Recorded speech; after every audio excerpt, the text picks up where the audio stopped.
এখানে আমি tomato sauce, green chilli আর red chilli আর soya sauce একসঙ্গে মিক্সড করে নিয়েছি। এই পাতাটা ভালো করে ধুয়ে নিয়েছি। এর মধ্যে আমি একটু সর্ষের তেল গুলিয়ে নেব। তারপর আমি এই 3 রকম সস আর একটু সর্ষে বাটা আর 2 রকম লঙ্কা গুঁড়ো আমি এখানে নিয়ে নিয়েছি।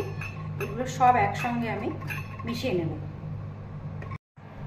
এই মেশানো এই পেস্টটার মধ্যে আমি অল্প করে লবণ দিয়ে দেব। তারপর এই পনিরগুলোকে এর মধ্যে ডিপ করে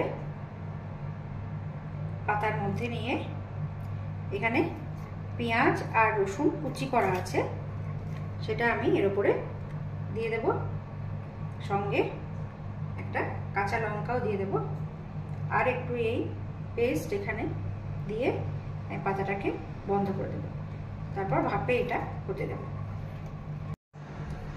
পাতাটা আমি বাটির মধ্যে দিয়ে দিয়েছি।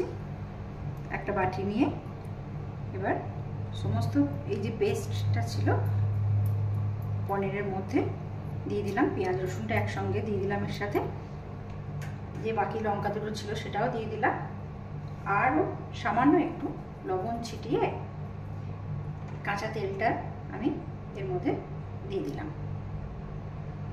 এরপর আর একটা পাতা দিয়ে এটাকে ঢেকে দেব।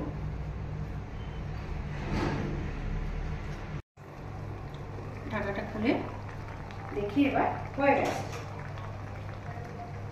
এটা দেখতে ঠিক এরকম হবে।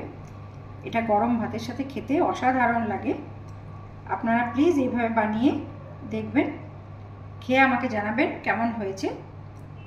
শেয়ার করবেন, লাইক করবেন, কমেন্ট করবেন, সাবস্ক্রাইব করবেন চ্যানেলটাকে।